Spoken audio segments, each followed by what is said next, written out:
Mr. Speaker, the President's Cabinet.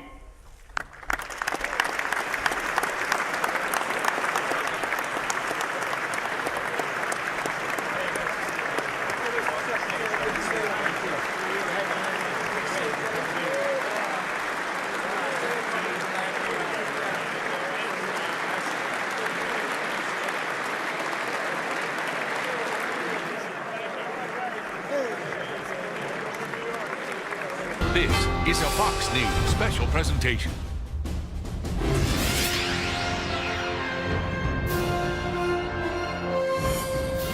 Good evening from Capitol Hill. I'm Shepard Smith on Fox television stations across America. Here on Capitol Hill, the president is about to give his first State of the Union address. His speech last year was to a joint session of Congress, but not officially a State of the Union since he had just taken office. The White House, though, tonight has given us excerpts of the speech.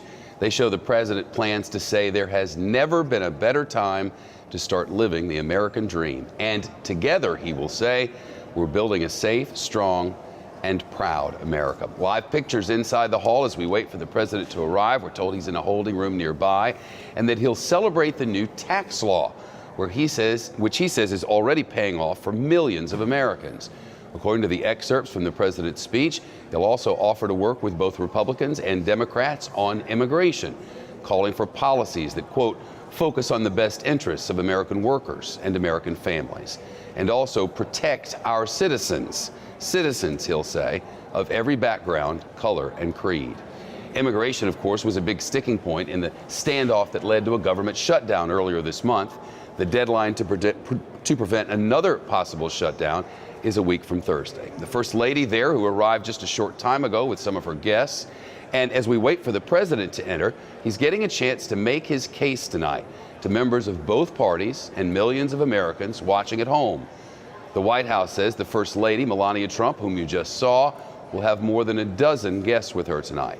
They include the head of an organization that's helped thousands of hurricane victims, a firefighter who rescued dozens of people from a wildfire in Southern California, and a police officer and his wife who adopted a baby from a couple addicted to opioids.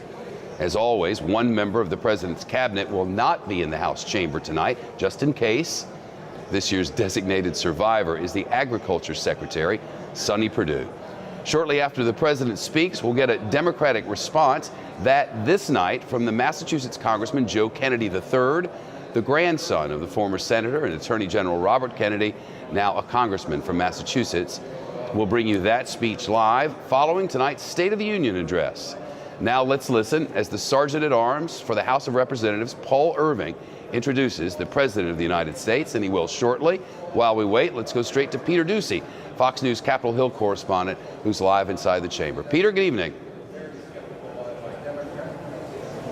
Good evening, Shep. And it sounds like there may be, despite what we've heard in the excerpts about a big focus on the benefits of the tax law, about how the president thinks this is a good time to start a new American model, that there may be some things that we do not expect and that nobody expects. And while we have grown accustomed to surprises from President Trump, that is going to be something that everybody on Wall Street is watching after a bad day there, but also everybody over at the Pentagon is watching because there are these ongoing threats in North Korea, in Iran, and also a growing threat potentially from China. So we have heard some of what the president is going to talk about, but it is the stuff that they say that is going to surprise us that will probably be on the front page tomorrow morning.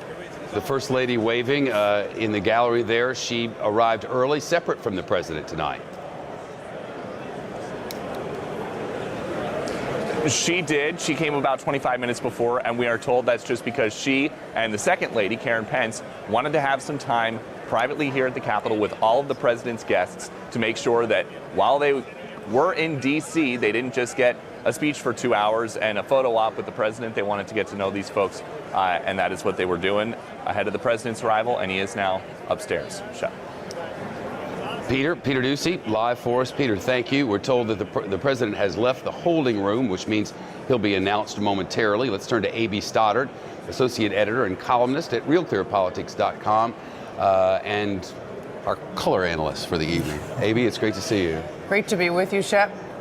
They say expect a speech all about unity. Right. They have definitely been projecting that it's a page that the president plans to turn after all the Republican-only bills passed or attempted in the last year, that they want to reach out to Democrats, offer an olive branch, both on the subject of immigration but also infrastructure. That is out of political necessity. Without using the rules to pass Republican bills with only 51 votes through the Senate, they are required to work with Democrats. This has been a problem, of course, with the shutdown that we're... Let's listen to this, just real quick. Excuse me. Mr. Speaker, the President of the United States.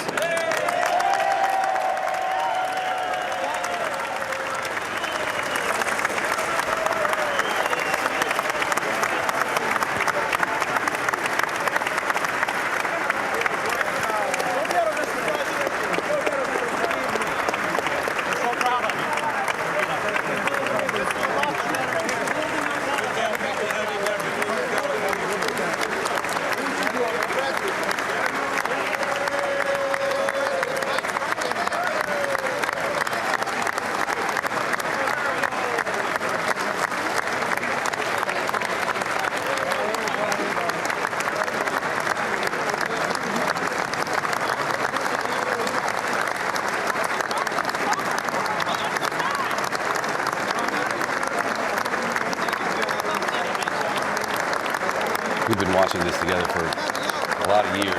This theater moment that every president and members of Congress go through every year is, I don't know. It's always something fun to watch. It is, and this is particularly interesting because the members, obviously, that are the most eager for the best seats and wait in line the earliest are the member usually of the president's party. He's walking in with House Majority Leader Kevin McCarthy, who's the closest person, his closest ally in either chamber in the Congress. Kevin McCarthy is his buddy. Behind him, of course, is Steve Scalise on the right behind Kevin McCarthy, the majority whip who was nearly fatally shot in June at baseball practice and recently was recovering from yet another surgery. It is really, really heartening to everyone in that chamber that Steve Scalise is back in good form and with them tonight. You see Senate minority whip Democrat Dick Durbin over there on the side. In the eager seats. Yes. Chuck Schumer bringing up the trail there. Chuck Schumer is ready to make another deal whenever the president feels like it on immigration and other things. And greeting the members of the Supreme Court. I think we have just one boycotter. Ruth Bader Ginsburg has decided, like some Democratic lawmakers, to skip the event, which I think is unfortunate. 13 Democratic lawmakers, 3 from Illinois, Congressman Lewis from Georgia. An icon like Congressman Lewis is quite a statement. I think they should come to these events and honor the office of the presidency, no matter who is in power. And they should behave themselves when they're there. No screaming, no hooting. But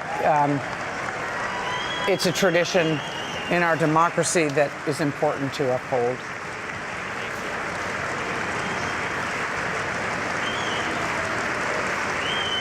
And so Speaker Ryan got the blue tie memo that he could wear the same tie as the president. High on him.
Members of Congress, I have the high privilege and the distinct honor of presenting to you the President of the United States.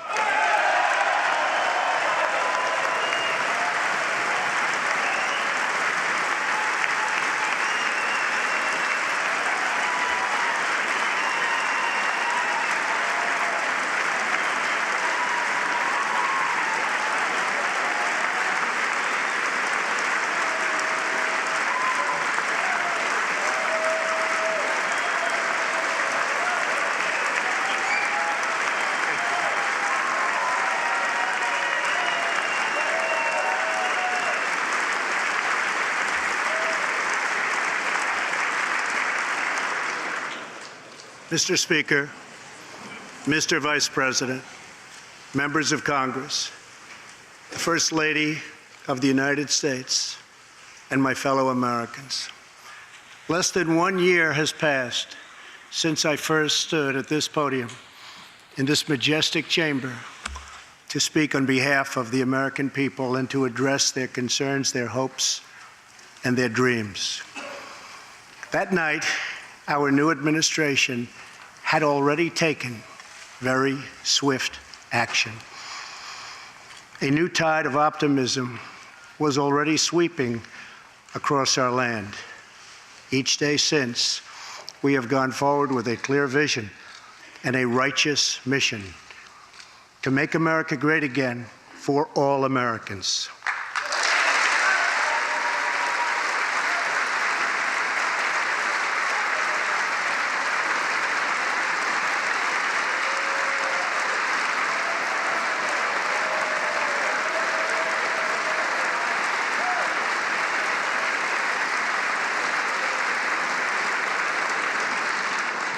Over the last year, we have made incredible progress and achieved extraordinary success. We have faced challenges we expected and others we could never have imagined. We have shared in the heights of victory and the pains of hardship. We have endured floods and fires and storms. But through it all, we have seen the beauty of America's soul and the steel in America's spine. Each test has forged new American heroes to remind us who we are and show us what we can be. We saw the volunteers of the Cajun Navy racing to the rescue with their fishing boats to save people in the aftermath of a totally devastating hurricane. We saw strangers shielding strangers from a hail of gunfire on the Las Vegas Strip. We heard tales of Americans like Coast Guard Petty Officer Ashley Leopard, who is here tonight in the gallery with Melania.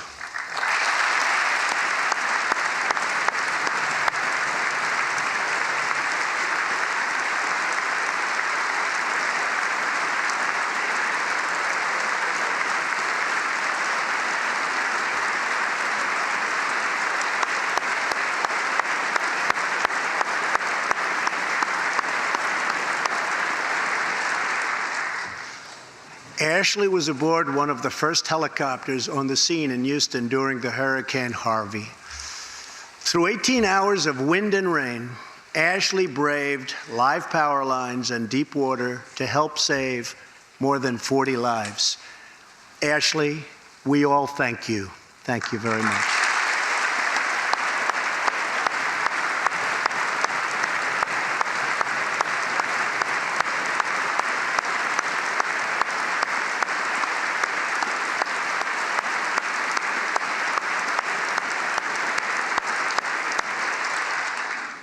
We heard about Americans like firefighter David Dahlberg. He's here with us also. David faced down walls of flame to rescue almost 60 children trapped at a California summer camp threatened by those devastating wildfires. To everyone still recovering in Texas, Florida, Louisiana, Puerto Rico, and the Virgin Islands, everywhere, we are with you. We love you, and we always will pull through together, always.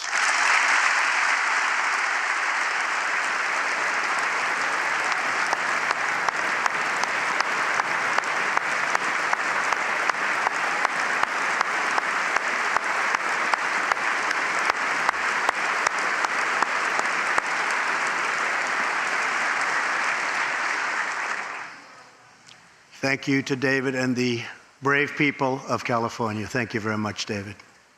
Great job. Some trials over the past year touched this chamber very personally. With us tonight is one of the toughest people ever to serve in this House, a guy who took a bullet, almost died, and was back to work 3.5 months later, the legend from Louisiana, Congressman Steve Scalise.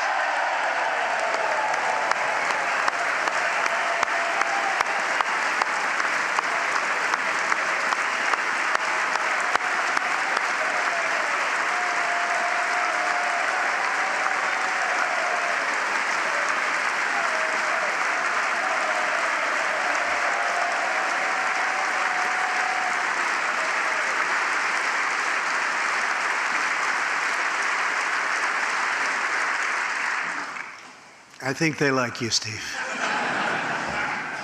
We're incredibly grateful for the heroic efforts of the Capitol Police officers, the Alexandria Police, and the doctors, nurses, and paramedics who saved his life and the lives of many others, some in this room. In the aftermath, yes.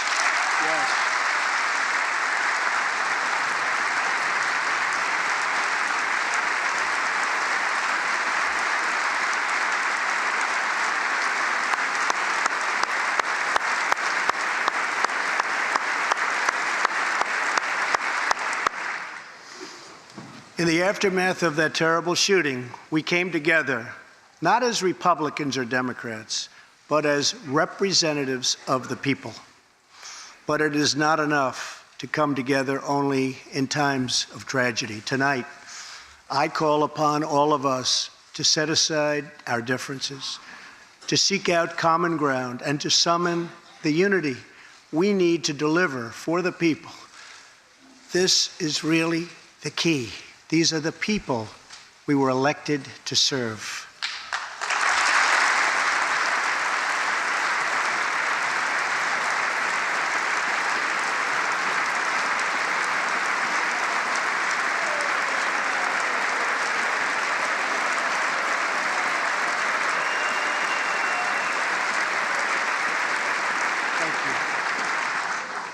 Over the last year, the world has seen what we always knew, that no people on earth are so fearless or daring or determined as Americans.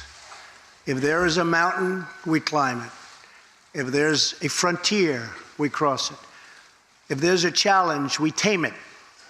If there's an opportunity, we seize it. So let's begin tonight by recognizing that the state of our union is strong because our people are strong.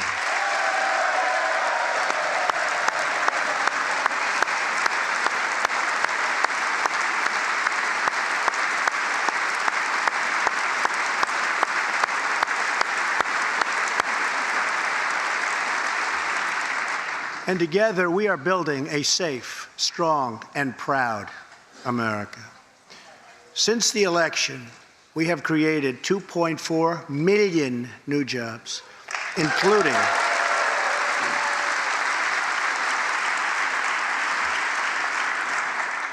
200,000 new jobs in manufacturing alone.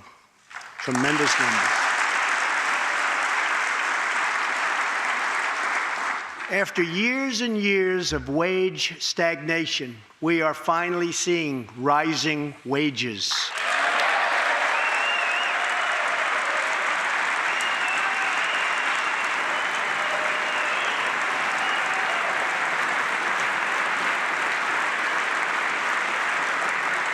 Unemployment claims have hit a 45-year low.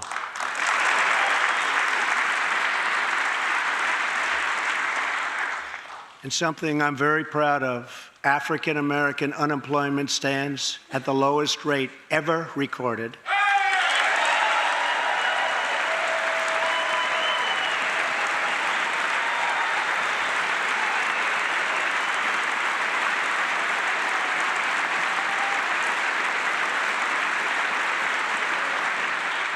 And Hispanic American unemployment has also reached the lowest levels in history.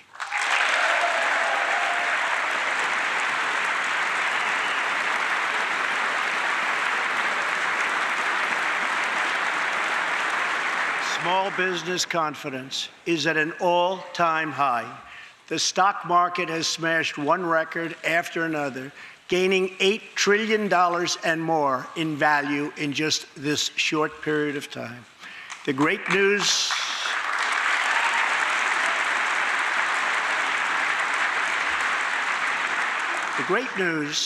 for Americans, 401k, retirement pension, and college savings accounts have gone through the roof. And just as I promised the American people from this podium 11 months ago, we enacted the biggest tax cuts and reforms in American history.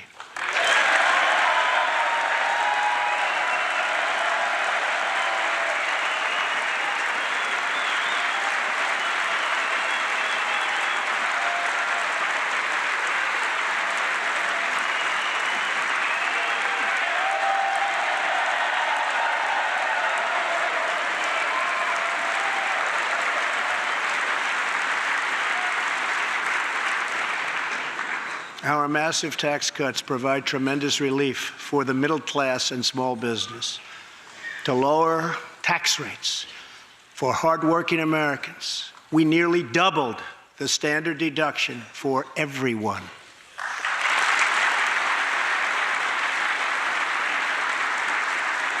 Now, the first $24,000 earned by a married couple is completely tax-free.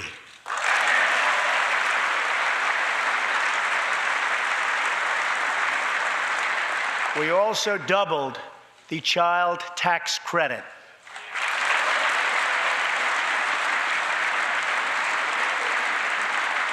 A typical family of four making $75,000 will see their tax bill reduced by $2,000, slashing their tax bill in half.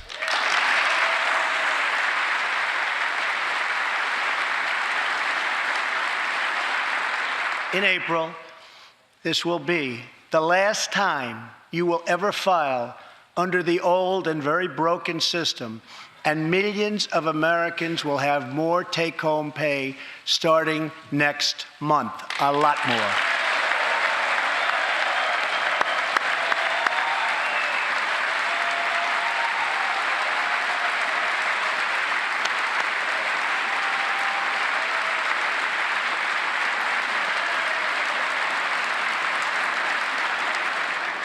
We eliminated an especially cruel tax that fell mostly on Americans making less than $50,000 a year, forcing them to pay tremendous penalties simply because they couldn't afford government-ordered health plans. We repealed the core of the disastrous Obamacare. The individual mandate is now gone. Thank you.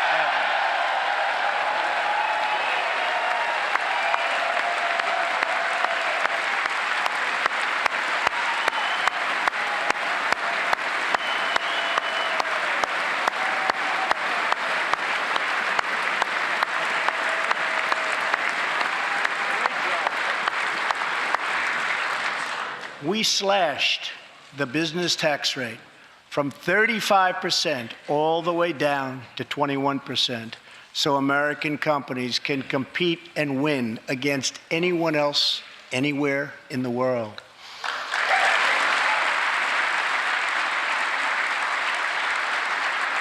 These changes alone are estimated to increase average family income by more than $4,000. A lot of money.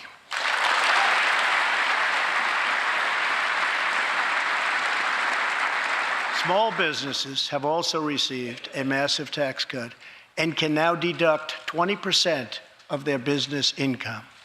Here tonight are Steve Staub and Sandy Keplinger of Staub Manufacturing, a small, beautiful business in Ohio.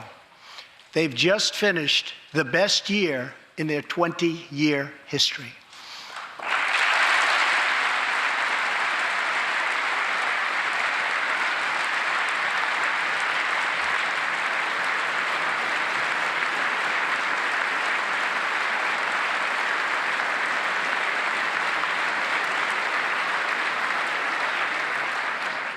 Because of tax reform, they are handing out raises, hiring an additional 14 people, and expanding into the building next door. Good feeling.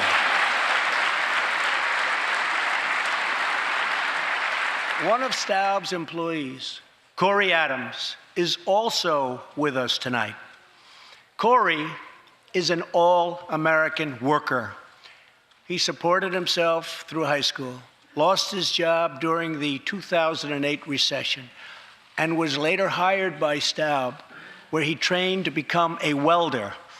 Like many hardworking Americans, Corey plans to invest his tax cut raise into his new home and his 2 daughters' education. Corey, please stand.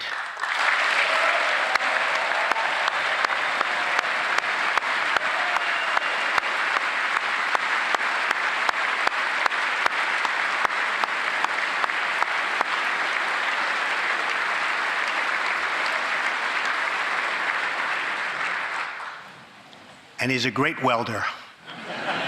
I was told that by the man that owns that company that's doing so well. So congratulations, Corey.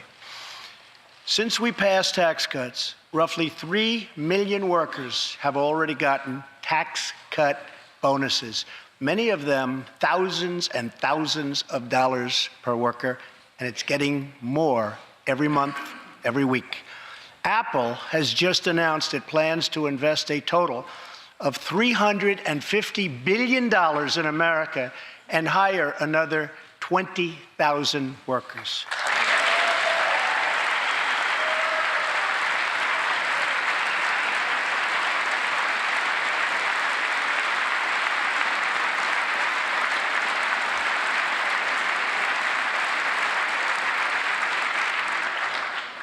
And just a little while ago, ExxonMobil announced a $50 billion investment in the United States, just a little while ago.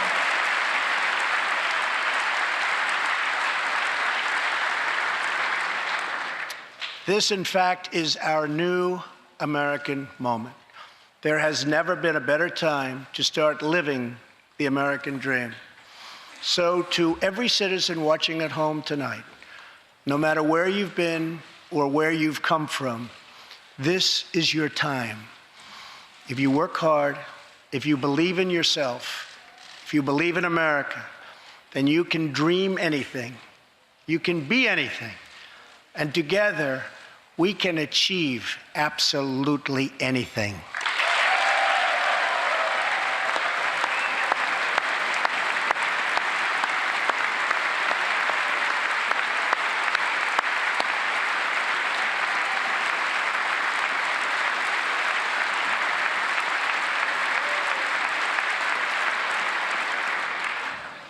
Tonight, I want to talk about what kind of future we're going to have and what kind of a nation we're going to be.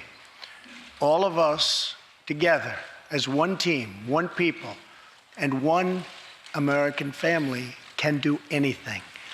We all share the same home, the same heart, the same destiny, and the same great American flag.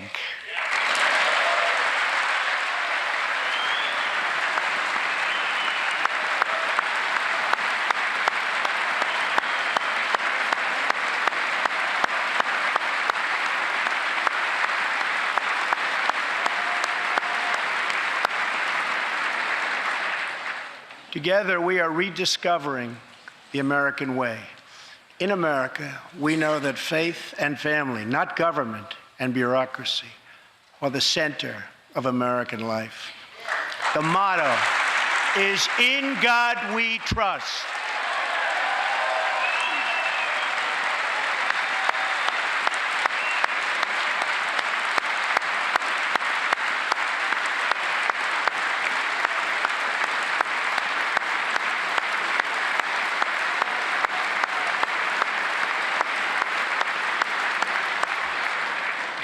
And we celebrate our police, our military, and our amazing veterans as heroes who deserve our total and unwavering support.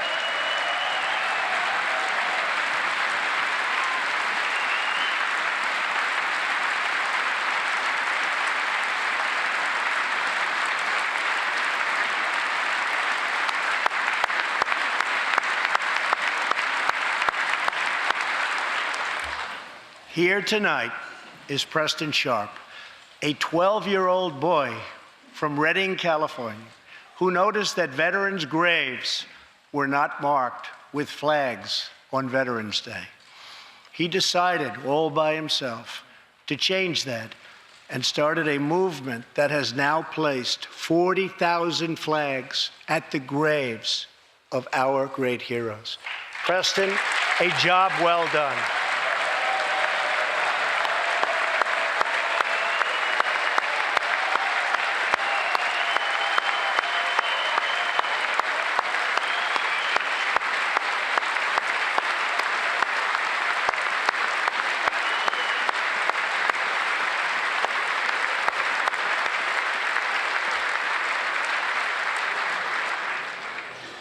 Young patriots like Preston teach all of us about our civic duty as Americans. And I met Preston a little while ago, and he is something very special that I can tell you. Great future. Thank you very much for all you've done, Preston. Thank you very much. Preston's reverence for those who have served our nation reminds us of why we salute our flag, why we put our hands on our hearts for the Pledge of Allegiance, and why we proudly stand for the national anthem.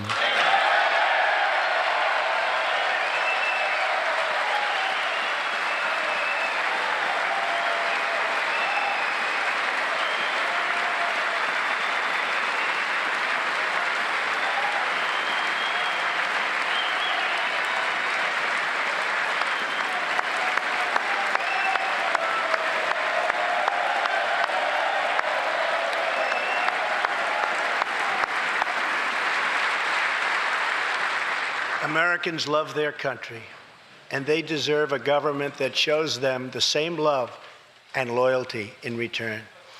For the last year, we have sought to restore the bonds of trust between our citizens and their government. Working with the Senate, we are appointing judges who will interpret the Constitution as written, including a great new Supreme Court justice and more circuit court judges than any new administration in the history of our country.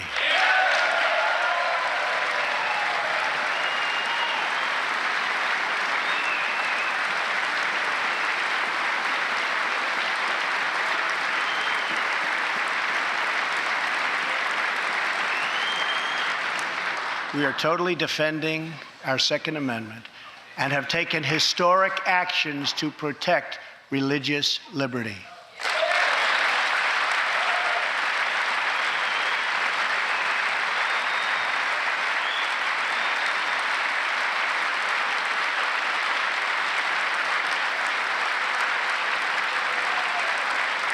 And we are serving our brave veterans, including giving our veterans choice in their health care decisions.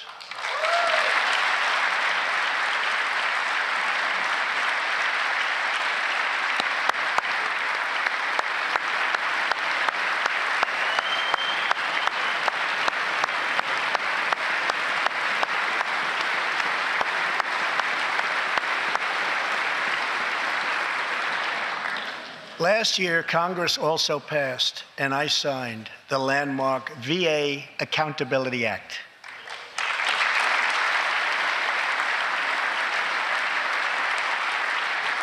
Since its passage, my administration has already removed more than 1,500 VA employees who failed to give our veterans the care they deserve. And we are hiring talented people who love our vets as much as we do.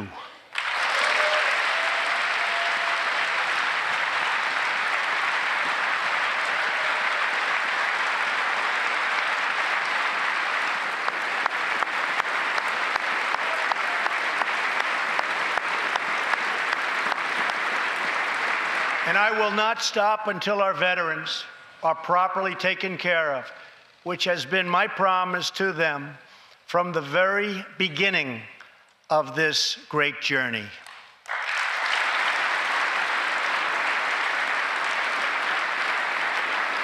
All Americans deserve accountability, and respect.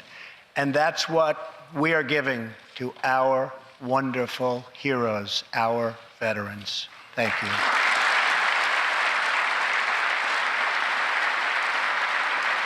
So tonight I call on Congress to empower every cabinet secretary with the authority to reward good workers and to remove federal employees who undermine the public trust or fail the American people.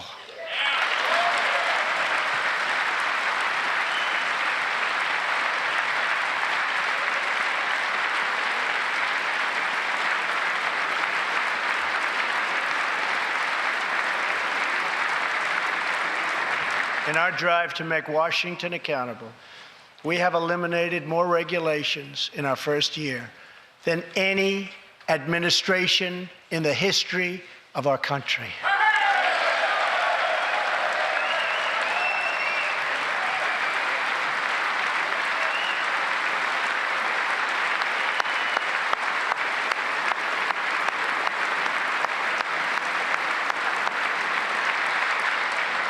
We have ended the war on American energy, and we have ended the war on beautiful, clean coal.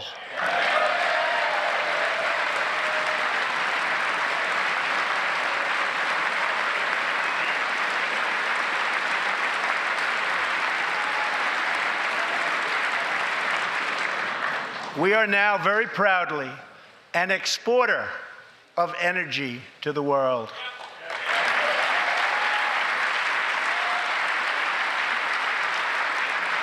In Detroit, I halted government mandates that crippled America's great, beautiful auto workers so that we can get Motor City revving its engines again, and that's what's happening.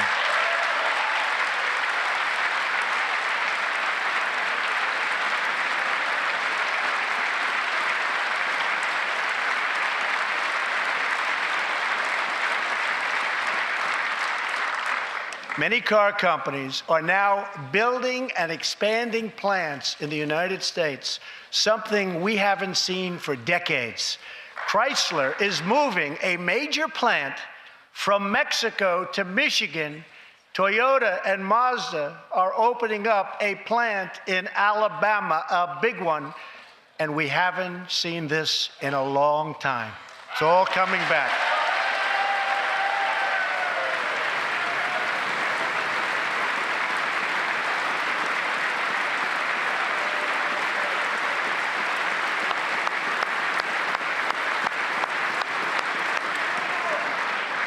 Very soon, auto plants and other plants will be opening up all over our country. This is all news Americans are totally unaccustomed to hearing. For many years, companies and jobs were only leaving us. But now, they are roaring back, they're coming back, they want to be where the action is, they want to be in the United States of America. That's where they want to be.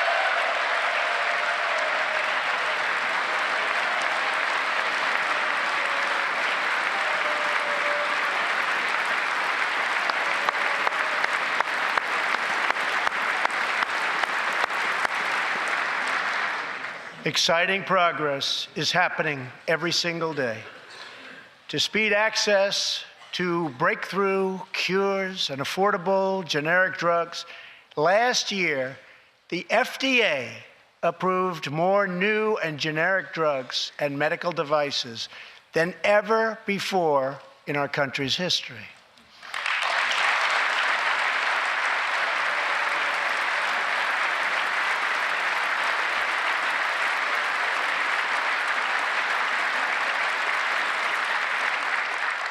We also believe that patients with terminal conditions, terminal illness, should have access to experimental treatment immediately that could potentially save their lives. People who are terminally ill should not have to go from country to seek a cure.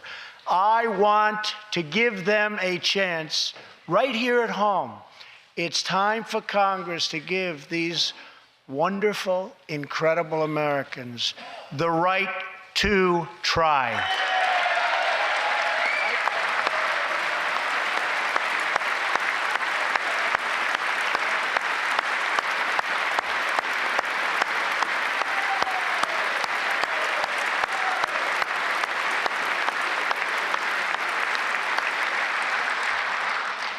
One of my greatest priorities is to reduce the price of prescription drugs.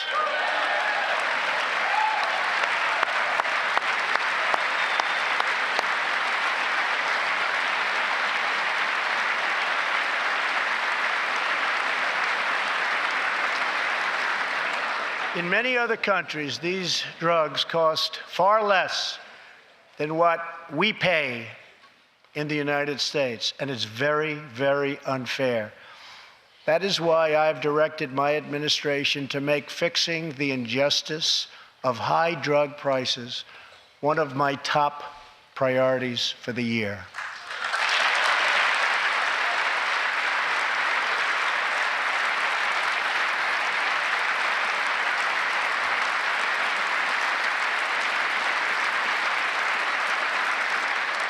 And prices will come down substantially. Watch. America has also finally turned the page on decades of unfair trade deals that sacrificed our prosperity and shipped away our companies, our jobs, and our wealth.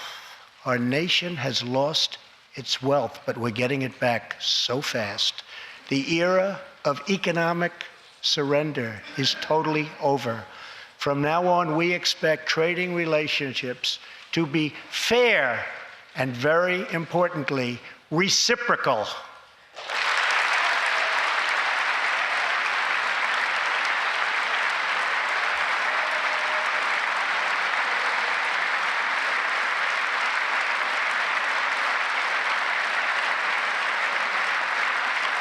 We will work to fix bad trade deals and negotiate new ones, and they'll be good ones, but they'll be fair.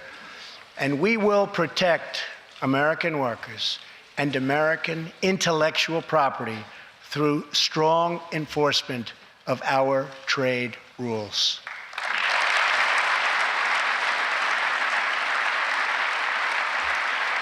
As we rebuild our industries, it is also time to rebuild our crumbling infrastructure.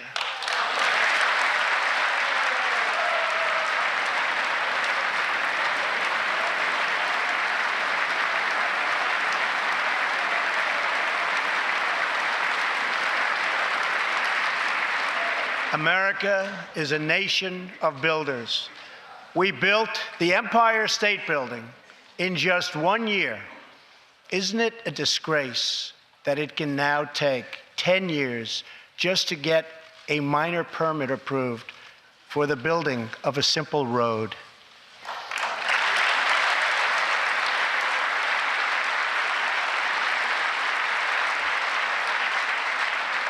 I am asking both parties to come together to give us safe, fast, reliable, and modern infrastructure that our economy needs and our people deserve.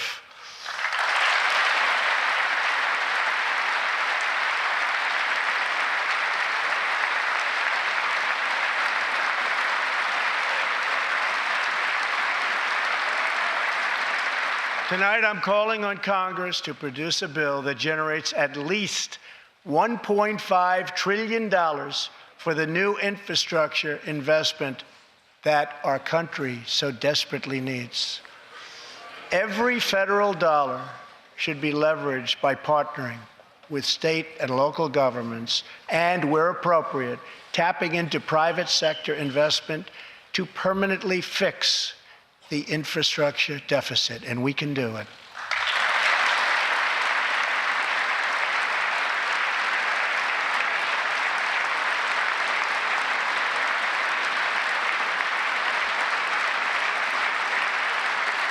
Any bill must also streamline the permitting and approval process, getting it down to no more than 2 years and perhaps even one. Together, we can reclaim our great building heritage.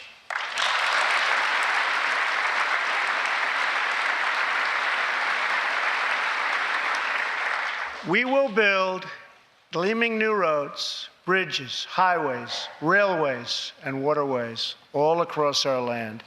And we will do it with American heart, American hands, and American grit.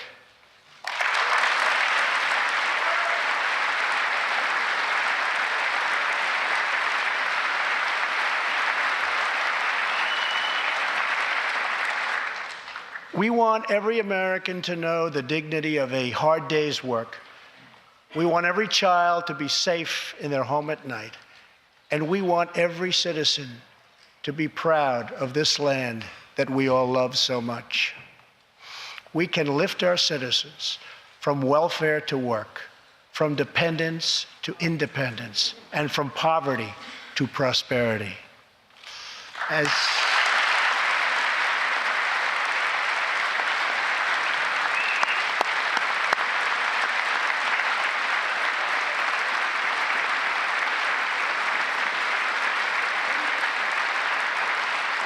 tax cuts create new jobs, let's invest in workforce development and let's invest in job training, which we need so badly.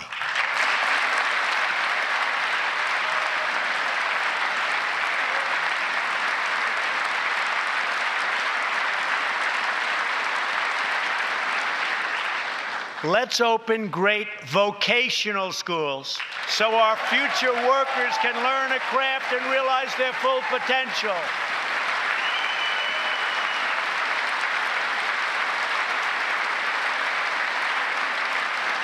And let's support working families by supporting paid family leave.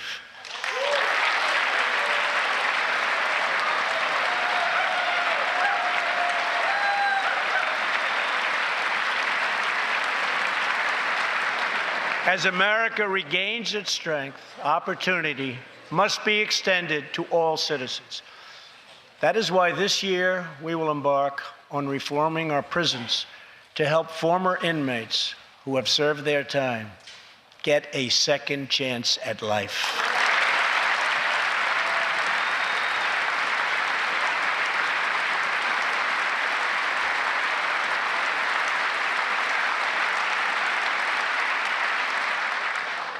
Struggling communities, especially immigrant communities, will also be helped by immigration policies that focus on the best interests of American workers and American families.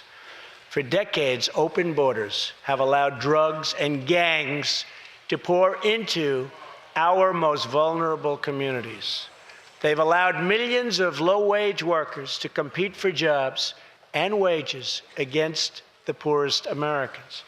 Most tragically, they have caused the loss of many innocent lives. Here tonight are two fathers and two mothers, Evelyn Rodriguez, Freddie Cuevas, Elizabeth Alvarado, and Robert Mickens. Their two teenage daughters, Kayla Cuevas and Nisa Mickens, were close friends on Long Island. But in September 2016, on the eve of Nisa's 16th birthday, such a happy time it should have been, neither of them came home.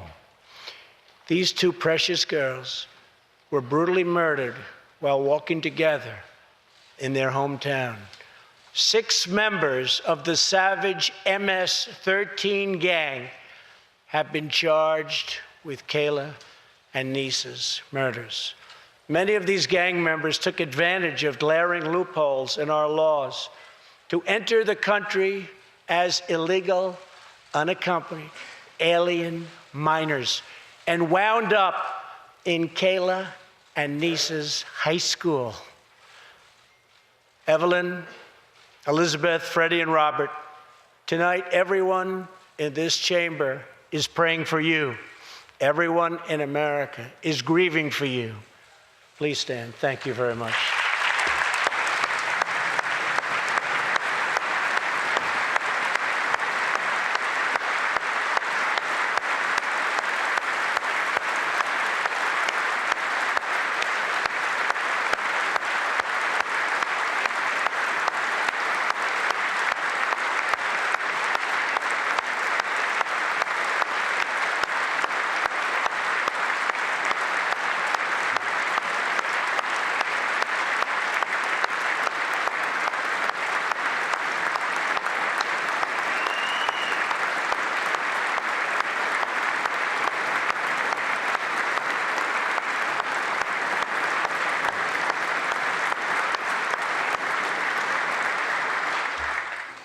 want you to know that 320 million hearts are right now breaking for you. We love you. Thank you.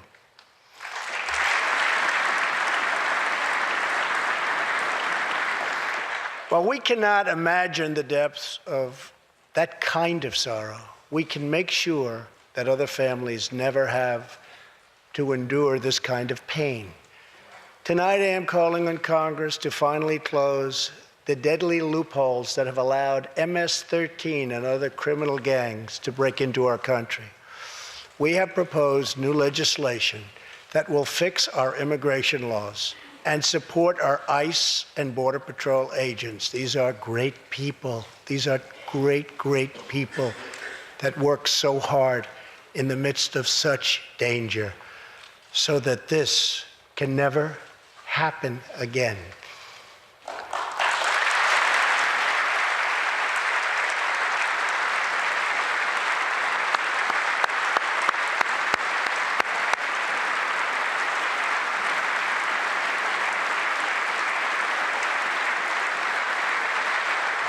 The United States is a compassionate nation.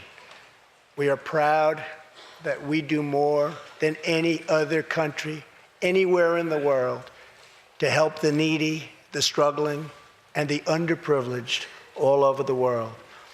But as President of the United States, my highest loyalty, my greatest compassion, my constant concern is for America's children, America's struggling workers, and America's forgotten communities. I want our youth to grow up, to achieve great things. I want our poor to have their chance to rise. So tonight, I am extending an open hand to work with members of both parties, Democrats and Republicans, to protect our citizens of every background, color, religion, and creed.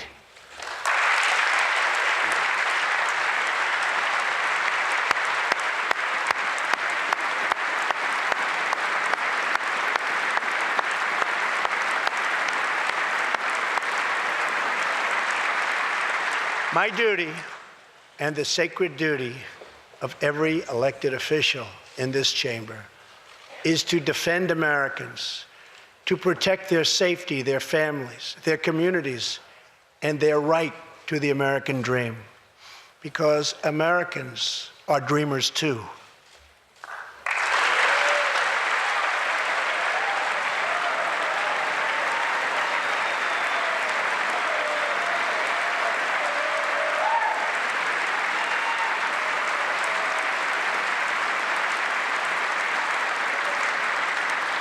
Here tonight is one leader in the effort to defend our country, Homeland Security Investigation Special Agent Celestino Martinez. He goes by DJ and CJ. He said, call me either one. So we'll call you CJ. Served 15 years in the Air Force before becoming an ICE agent and spending the last 15 years fighting gang violence and getting dangerous criminals off of our streets. Tough job. At one point, MS-13 leaders ordered CJ's murder, and they wanted it to happen quickly. But he did not cave to threats or to fear. Last May, he commanded an operation to track down gang members on Long Island. His team has arrested nearly 400, including more than 220 MS-13 gang members. And I have to tell you, what the Border Patrol and ICE have done, we have sent thousands and thousands and thousands of MS-13 horrible people out of this country or into our prisons. So I just want to congratulate you, CJ. You're a brave guy. Thank you very much.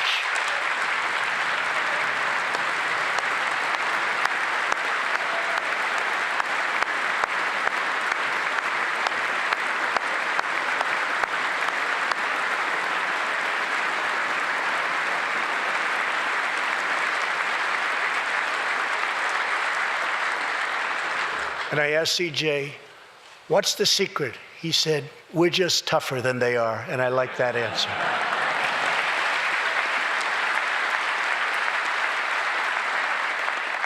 Now let's get Congress to send you, and all of the people in this great chamber have to do it. We have no choice. CJ, we're going to send you reinforcements, and we're going to send them to you quickly. It's what you need.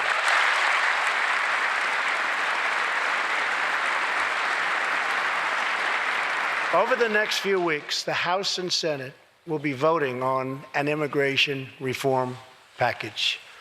In recent months, my administration has met extensively with both Democrats and Republicans to craft a bipartisan approach to immigration reform. Based on these discussions, we presented Congress with a detailed proposal that should be supported by both parties as a fair compromise, one where nobody gets everything they want, but where our country gets the critical reforms it needs and must have.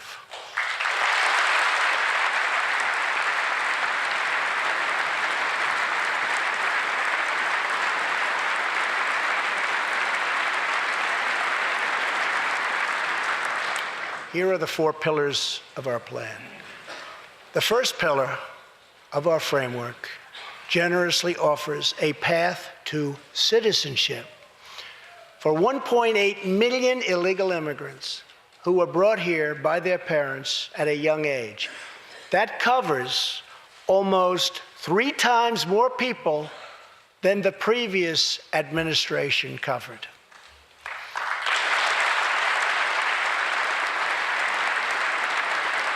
Under our plan, those who meet education and work requirements and show good moral character will be able to become full citizens of the United States over a 12-year period.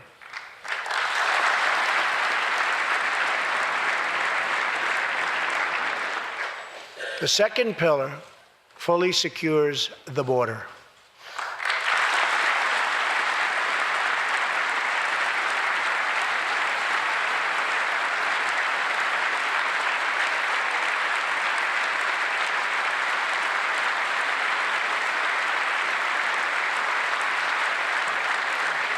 That means building a great wall on the southern border, and it means hiring more heroes like CJ to keep our communities safe.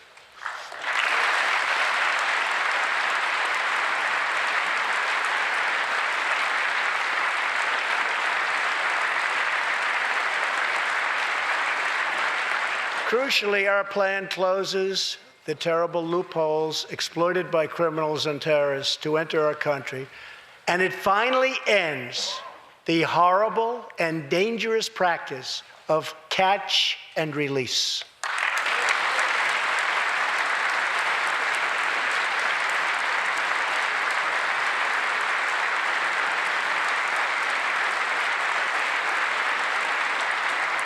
The third pillar ends the visa lottery, a program that randomly hands out green cards without any regard for skill, merit, or the safety of American people.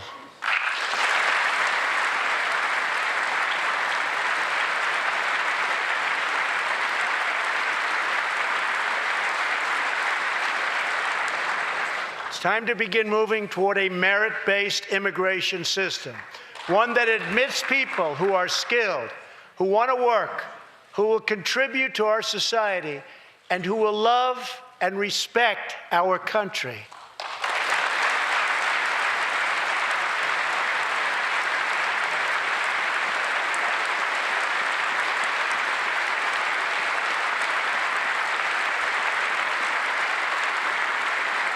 The fourth and final pillar protects the nuclear family by ending chain migration.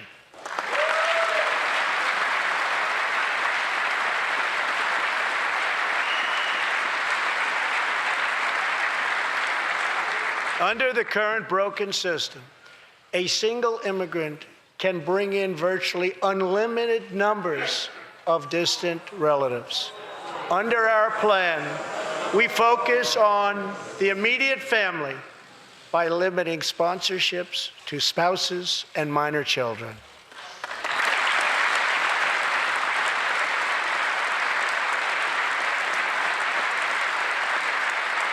This vital reform is necessary not just for our economy, but for our security and for the future of America.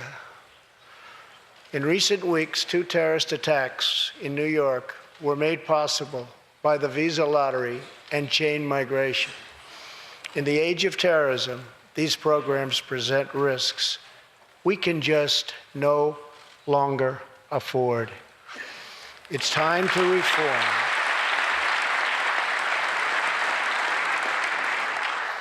These outdated immigration rules and finally bring our immigration system into the 21st century.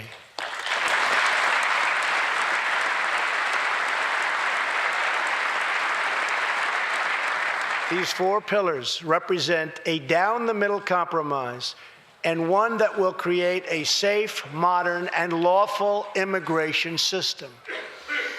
For over 30 years, Washington has tried and failed to solve this problem.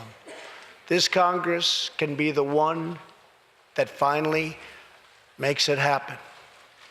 Most importantly, these 4 pillars will produce legislation that fulfills my ironclad pledge to sign a bill that puts America first.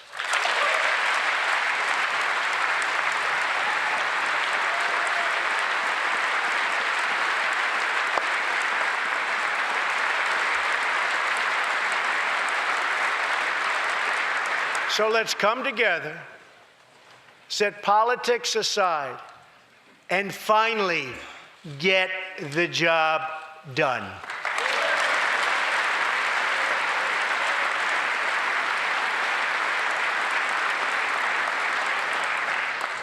These reforms will also support our response to the terrible crisis of opioid and drug addiction. Never before has it been like it is now.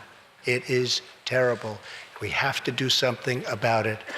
In 2016, we lost 64,000 Americans to drug overdoses, 174 deaths per day, 7 per hour. We must get much tougher on drug dealers and pushers if we are going to succeed in stopping this scourge.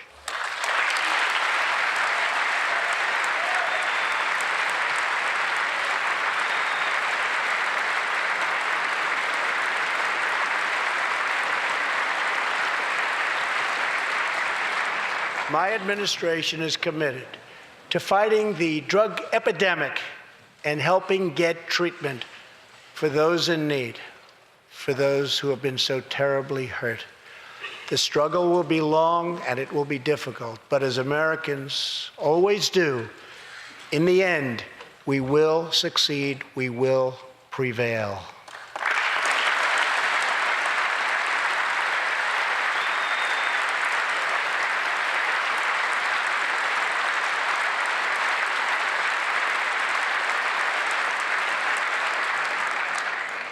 As we have seen tonight, the most difficult challenges bring out the best in America. We see a vivid expression of this truth in the story of the Holetz family of New Mexico. Ryan Holetz is 27 years old, an officer with the Albuquerque Police Department. He's here tonight with his wife, Rebecca.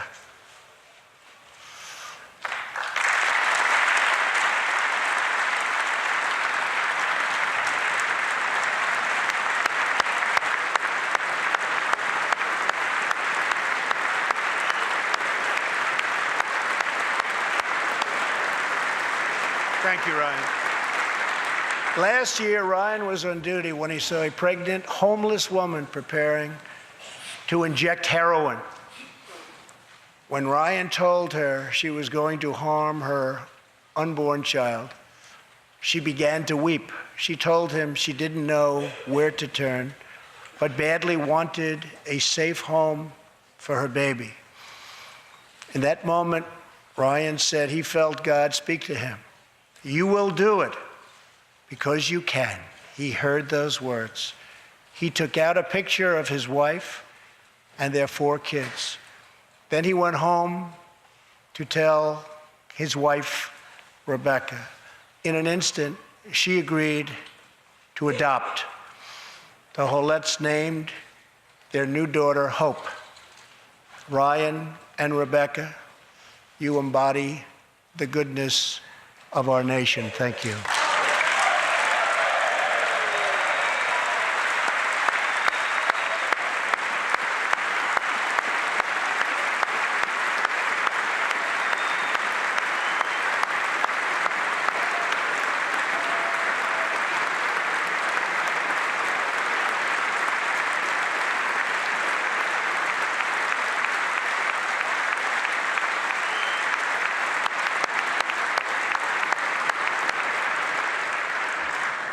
Thank you, Ryan and Rebecca. As we rebuild America's strength and confidence at home, we are also restoring our strength and standing abroad.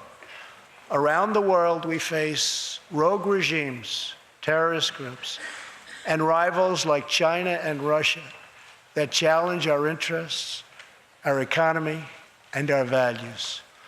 In confronting these horrible dangers, we know that weakness is the surest path to conflict, and unmatched power is the surest means to our true and great defense. For this reason, I am asking Congress to end the dangerous defense sequester and fully fund our great military.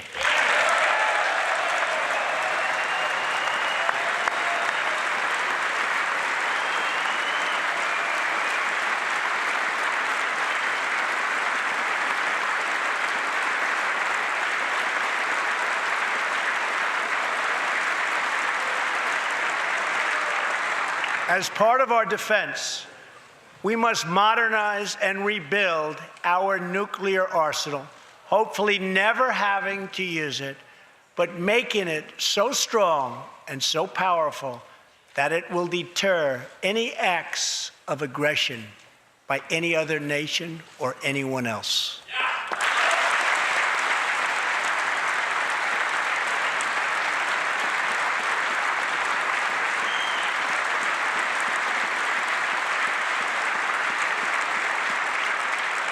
Perhaps someday in the future, there will be a magical moment when the countries of the world will get together to eliminate their nuclear weapons.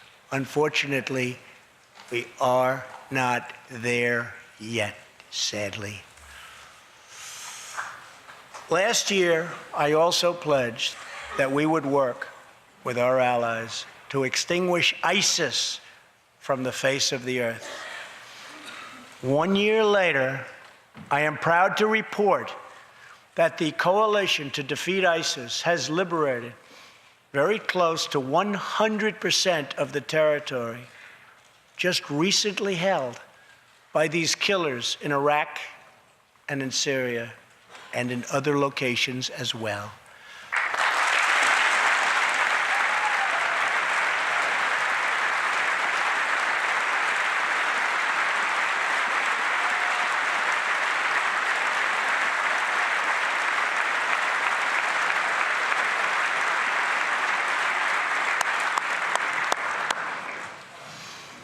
But there is much more work to be done. We will continue our fight until ISIS is defeated. Army Staff Sergeant Justin Peck is here tonight. Near Raqqa last November, Justin and his comrade, Chief Petty Officer Kenton Stacy, were on a mission to clear buildings that ISIS had rigged with explosive, so that civilians could return to that city, hopefully soon and hopefully safely. Clearing the second floor of a vital hospital, Kenton Stacy was severely wounded by an explosion. Immediately, Justin bounded into the booby-trapped and unbelievably dangerous and unsafe building and found Kenton, but in very, very bad shape. He applied pressure to the wound and inserted a tube to reopen an airway. He then performed CPR for 20 straight minutes during the ground transport and maintained artificial respiration through 2.5 hours and through emergency surgery. Kenton Stacy would have died if it were not for Justin's selfless love for his fellow warrior. Tonight, Kenton is recovering in Texas. Raqqa is liberated, and Justin is wearing his new Bronze Star with a V for valor. Staff Sergeant Peck, all of America salutes you.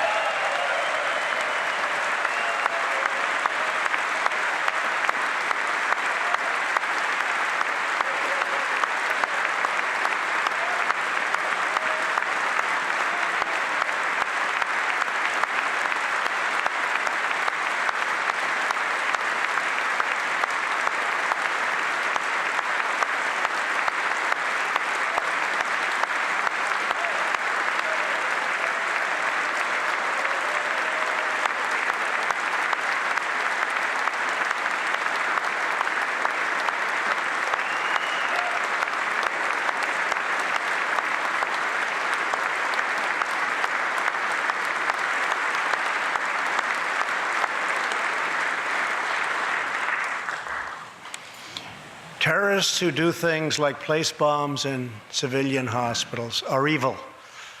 When possible, we have no choice but to annihilate them.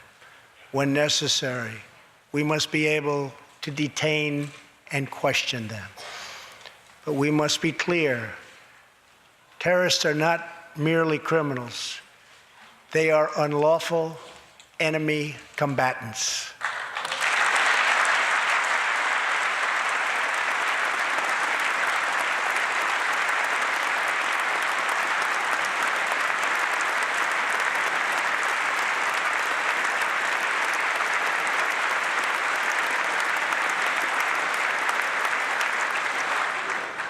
And when captured overseas, they should be treated like the terrorists they are. In the past, we have foolishly released hundreds and hundreds of dangerous terrorists, only to meet them again on the battlefield, including the ISIS leader, al-Baghdadi, who we captured, who we had, who we released. So today, I'm keeping another promise. I just signed, prior to walking in, an order directing Secretary Mattis, who is doing a great job. Thank you.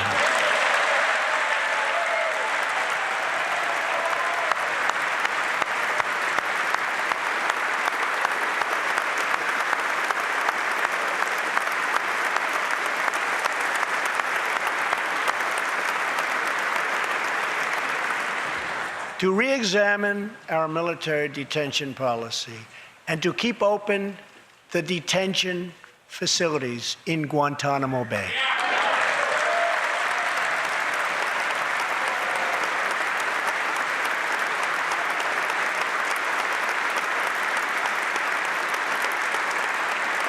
I am asking Congress to ensure that in the fight against ISIS and al-Qaeda, we continue to have all necessary power to detain terrorists wherever we chase them down, wherever we find them. And in many cases, for them, it will now be Guantanamo Bay.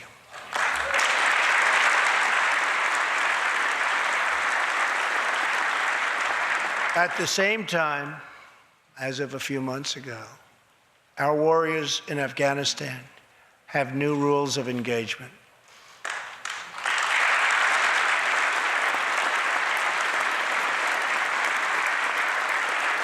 Along with their heroic Afghan partners, our military is no longer undermined by artificial timelines, and we no longer tell our enemies our plans.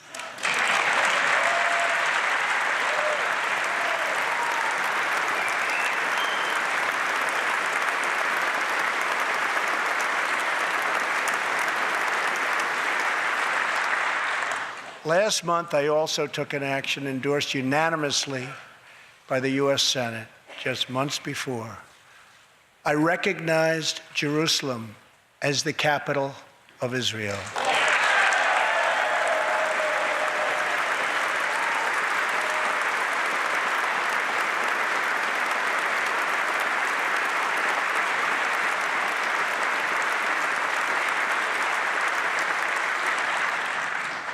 Shortly afterwards, dozens of countries voted in the United Nations General Assembly against America's sovereign right to make this decision. In 2016, American taxpayers generously sent those same countries more than $20 billion in aid. That is why tonight I am asking Congress to pass legislation to help ensure American foreign assistance dollars always serve American interests and only go to friends of America, not enemies of America.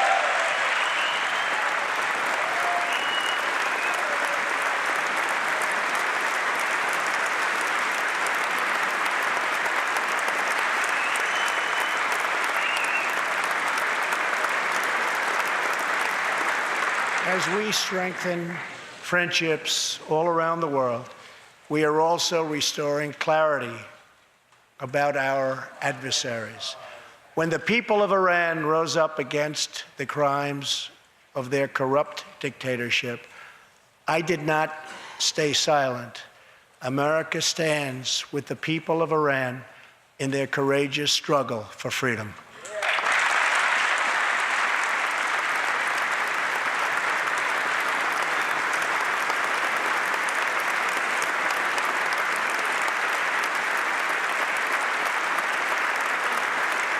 I am asking Congress to address the fundamental flaws in the terrible Iran nuclear deal. My administration has also imposed tough sanctions on the communist and socialist dictatorships in Cuba and Venezuela.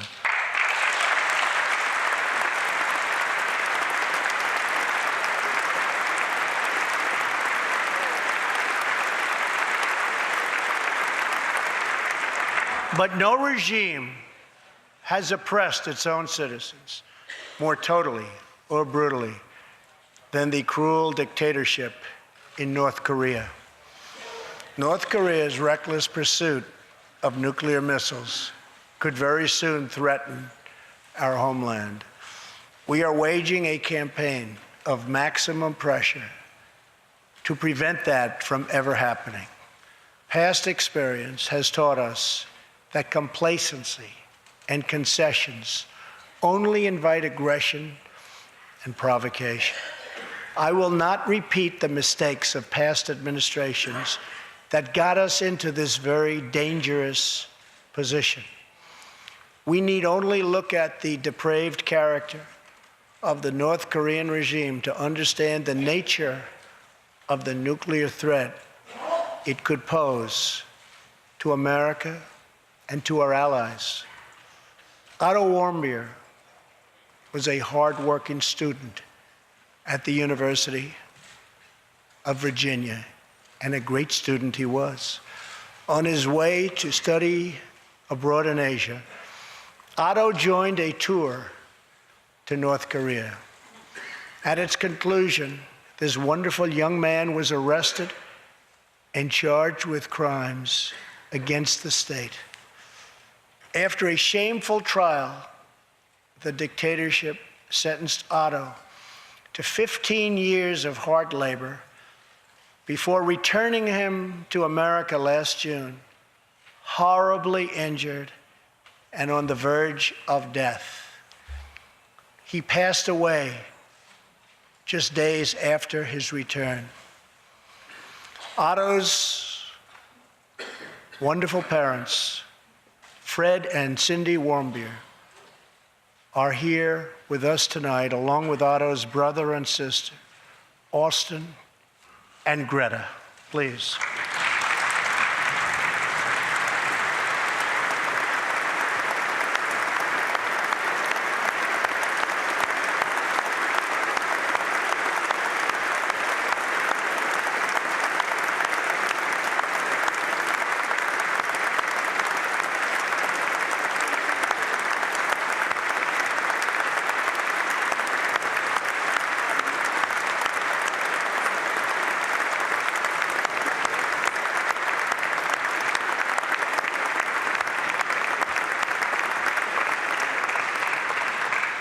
incredible people.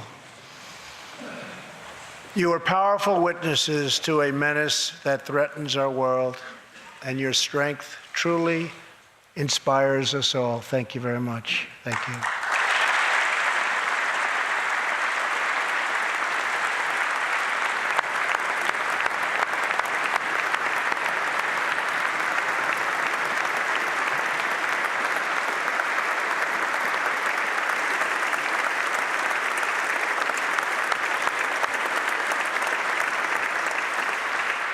Tonight, we pledge to honor Otto's memory with total American resolve. Thank you. Finally,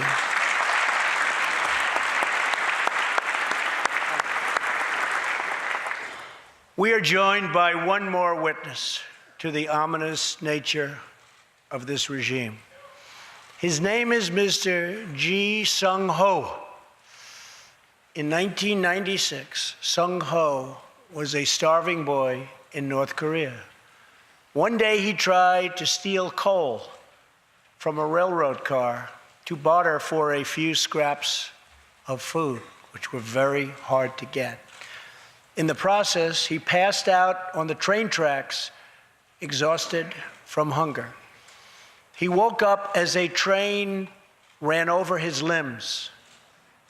He then endured multiple amputations without anything to dull the pain or the hurt.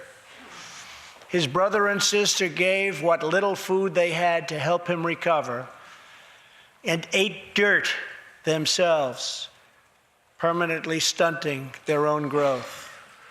Later, he was tortured by North Korean authorities after returning from a brief visit to China. His tormentors wanted to know if he'd met any Christians. He had, and he resolved after that to be free. Sung-ho traveled thousands of miles on crutches all across China and Southeast Asia to freedom. Most of his family followed. His father was caught trying to escape and was tortured to death. Today, he lives in Seoul, where he rescues other defectors and broadcasts into North Korea what the regime fears most, the truth. Today, he has a new leg, but Sung-ho, I understand you still keep those old crutches as a reminder of how far you've come. Your great sacrifice is an inspiration to us all. Please, thank you.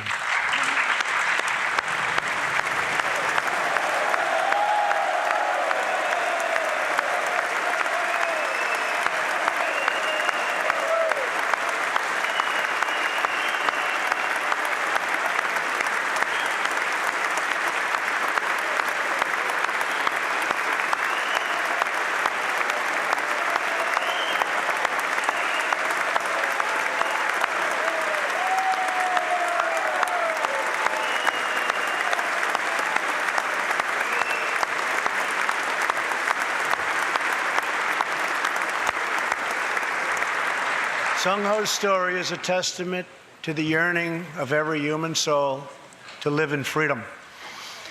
It was that same yearning for freedom that nearly 250 years ago gave birth to a special place called America. It was a small cluster of colonies caught between a great ocean and a vast wilderness. It was home to an incredible people with a revolutionary idea that they could rule themselves, that they could chart their own destiny, and that together they could light up the entire world. That is what our country has always been about. That is what Americans have always stood for, always strived for, and always done. Atop the dome of this Capitol stands the Statue of Freedom. She stands tall and dignified among the monuments to our ancestors who fought and lived and died to protect her. Monuments to Washington and Jefferson and Lincoln and King. Memorials to the heroes of Yorktown and Saratoga. To young Americans who shed their blood on the shores of Normandy and the fields beyond, and others who went down in the waters of the Pacific and the skies all over Asia. And freedom stands tall over one more monument, this one, this Capitol, this living monument. This is the monument to the American people.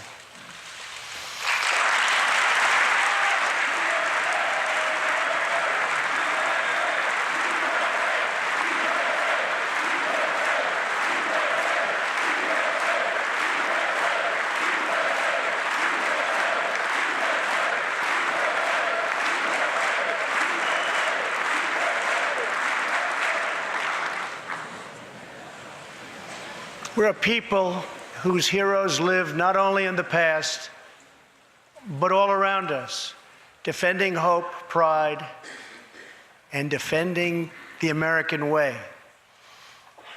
They work in every trade. They sacrifice to raise a family. They care for our children at home. They defend our flag abroad. And they are strong moms and brave kids. They are firefighters and police officers and border agents, medics and Marines. But above all else, they are Americans. And this capital, this city, this nation belongs entirely to them.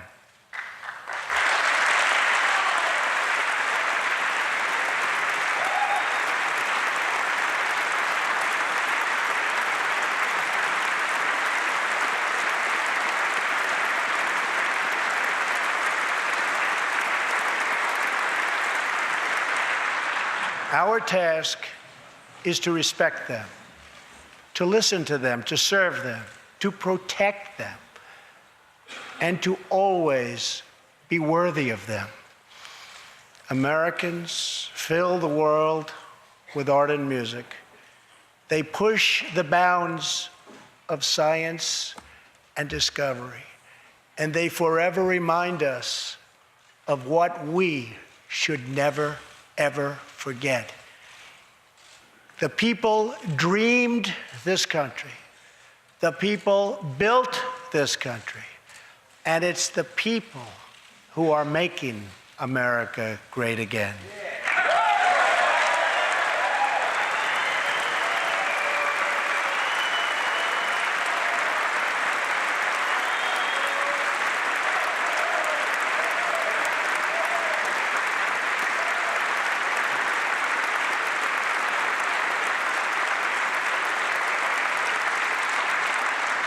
As long as we are proud of who we are and what we are fighting for, there is nothing we cannot achieve.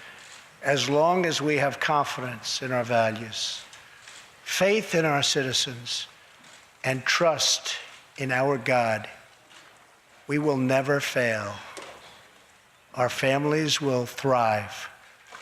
Our people will prosper. And our nation will forever be safe and strong and proud and mighty and free. Thank you, and God bless America. Good night.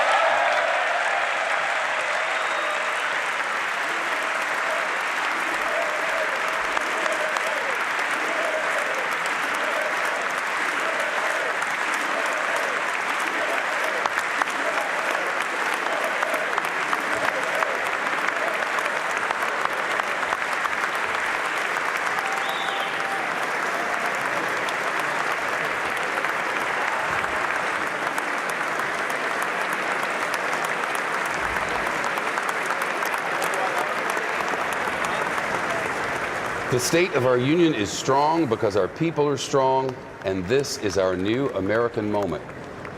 The State of the Union address from the President of the United States, his first, live from Capitol Hill tonight. I'm Shepard Smith in Washington with A.B. Stoddard of Real Clear Politics and RealClearPolitics.com. If you were looking for a sort of boilerplate Republican conservative speech, well delivered, as you said earlier, often poetic, we just had it. Everything was there, Shep, that every Republican wanted to hear, with the exception of addressing a surging debt and our entitlement programs, which is boilerplate Republican. Other than that, it was as conservative as it gets. He never mentioned draining the swamp. I wonder what Steve Bannon is thinking tonight. He hit hard on immigration, talking about crime by immigrants first before talking about a compromise. Maybe to let his supporters know he's going to stick to his promises on a wall and other matters for immigration hawks. But every message, he did his stock line on trade that makes Republicans nervous, but didn't promise any new tariffs or anything that sounded like a trade war or anything with which he disagrees with the mainstream of his party. Often the question with this president is not what sort of policies is he about to suggest, what specifics is he going to give. There are almost never specifics on State of the Union night. The question is almost always, will he be teleprompter President Trump or will he be ad-libbing President Trump? The truth is, tonight he ad-libbed a lot. We were reading along with the prepared text. It was mostly adjectives and adverbs, though. Yes. He was on point and seemed to very much enjoy it. We did the joint address to Congress together last year. That was a very effective speech with really good themes of optimism and unity. But this was much better written and very well delivered. President Trump's delivery is improving. By the end, he seemed to really being enjoying it and really sort of enthused by how uplifting and lofty it was. I think he's going to get great accolades in the days to come. Louis Gohmert getting his moment. The microphones are open. Let's listen.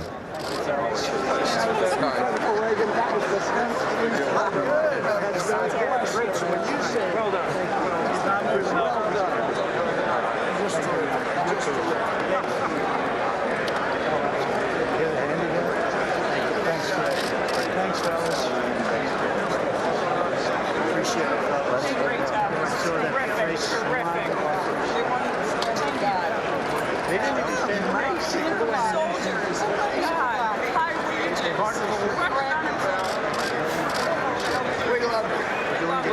There was discussion of the opioid epidemic, a poignant story of adoption. There were a lot of just tear-jerking moments tonight throughout this speech.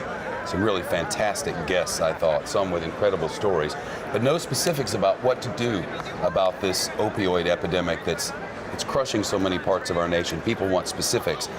As I said, State of the Union night is rarely a night for specifics, but it would have been a good place for one. Especially with the choice of guests, the parents who adopted that child. All of the guests were excellent choice and all emotionally compelling. But you're right, on the opioid issue, actually there's been much criticism of his administration's effort thus far that they're paying lip service but not actually really activating on this issue. There have been problems with their task force and who's up to speed and people quitting and this type of thing. It is an urgent matter, and the Congress needs to push on this issue as well. I also noticed that he called for an end to the sequester, but no pointing out how to pay for it. This is an increase in military spending that everyone took on in spending cuts, across the board cuts, known as the sequester in 2011, because we went to a near default on the debt. And so that's, again, another issue that got a huge applause line, but no details about how you pay. Reforming our prisons to give people a second chance, but if there were specifics, I didn't understand them. Well, that is an issue. They are reaching out to different coalitions within the Republican Party and Democrats about. I really think that's actually a bipartisan issue with area for hope in terms of cooperation, but no one has a specific plan they're floating it. No specifics really on infrastructure except speeding permits and this type of thing. This is where the devils are going to be in the details in terms of whether or not they can keep Democrats in the table about new transportation projects, how to pay for them. whether it's just a way to facilitate, as I said, the repeal of environmental laws. That's where you're going to have to get specific to get bipartisanship. A moment by way of observation, so you know what's happening here at home. The clock starts running. Excuse me, it's very dry in here tonight. The clock starts running on the Democratic response when he leaves this chamber. By this time, normally, looking at the clock, the president, whoever it is, the previous one, the one before that, would have been out, but the handshaking continues so that the discussion will continue. And once he leaves the room, we have 5 minutes until the Democratic response begins. Our Peter Doocy is there in the hall. Big crowds around him, Peter. There are, and Shep, ahead of this remark that had a lot of very enthusiastic Republican applause and a lot of Democrats remaining seated with their arms crossed, we were told to expect to see tonight something that might be a surprise, and that would be all the talk about North Korea. The president said something that he has talked about before, where he thinks that the nuclear program run by the North Korean dictator Kim Jong-un is potentially a threat and that the U.S. is going to apply maximum pressure. But he built up an hour-plus long State of the Union address, his first, to show, using a victim of their brutalities, parents who were seated in the gallery, as well as a defector, a North Korean defector, how brutal they are. So without really taking aim at North Korea, the president did take very personal examples into the gallery with him to show and maybe start to make the point to the American people that these are very nasty people that the Pentagon is going to potentially have to confront soon. Something else that we did not expect to see, because Nancy Pelosi told Democrats, rank and file Democrats, not to interrupt the president. There was loud jeering and groaning when the president mentioned the fourth pillar of his immigration plan, which is an end to chain migration. The president is proposing a plan that would let people who are in this country and get citizenship, they can bring in their nuclear family, but no longer distant relatives. That got a very, very loud rolling boo almost in the chamber. That is something that the Democratic leadership was hoping not to do. They did not want to be seen distracting the president, interrupting him. They just wanted to let him go and then be done with it tomorrow. But that is something that you're going to hear a lot about, and it goes to show how difficult it is going to be for both sides to come together, because they are going to need Democrats and Republicans for an immigration deal, Shep. Peter Doocy, thanks so much. AB, there were a lot of dreamers in the hall tonight. I think the final total was about 50 who were going to be the guests of Democratic representatives. Yeah, and there was a word went out that Congressman Gosar of Arizona was going to be asking the Attorney General and the Department of Justice to have people there checking IDs to see here at the Capitol if any illegal immigrants were here and have them arrested. And there was sort of a fight breaking out on Twitter over this. It's quite remarkable. The president, in his comments, Shep, on chain migration, said that anyone coming in here in the past has had the ability to bring in unlimited numbers of relatives, and that's just simply not true. Yeah, and that got a loud boo. That's why it was prompted. While we wait for the Democratic response, which is just a couple of minutes away, one more thing that I thought was notable. He talked about prescription drug prices and how high they are, and he said they're going to come down, you watch, as if there were some plan for that already. People have been eager. This is a passionate topic for President Trump. When he was a candidate, he talked about it a lot. He really wants to bring them down, but he's never actually put a plan on the table for how you work with the drug companies to do that, to negotiate prices. It is something, though, you can tell when he talks about it, that is a very strong priority. Also, Shep, I should mention, health really polls as an issue Americans urgently want to hear from the president about and want Congress to address. He got a big applause line saying that they've eliminated the mandate in the Affordable Care Act, but that's why you saw him talking about drug prices and also experimental drugs for terminally ill patients, because he's trying to talk to the need for the Republican Party controlling all the levers of government to address this very important issue. They see it in the polling. They know it's going to affect the midterm elections. If you're a Republican and you're a supporter of President Trump, you probably loved what you just saw. And from my Twitter, it looks like if you're a Democrat and you don't support him or his policies, you're mad as a wet hornet, as is often the case in these polarizing times. The Democratic response is coming up, excuse me, 60 seconds from now. The Democratic Congressman Joe Kennedy III of the state of Massachusetts has a difficult night tonight. It's never easy to follow the State of the Union. Exactly.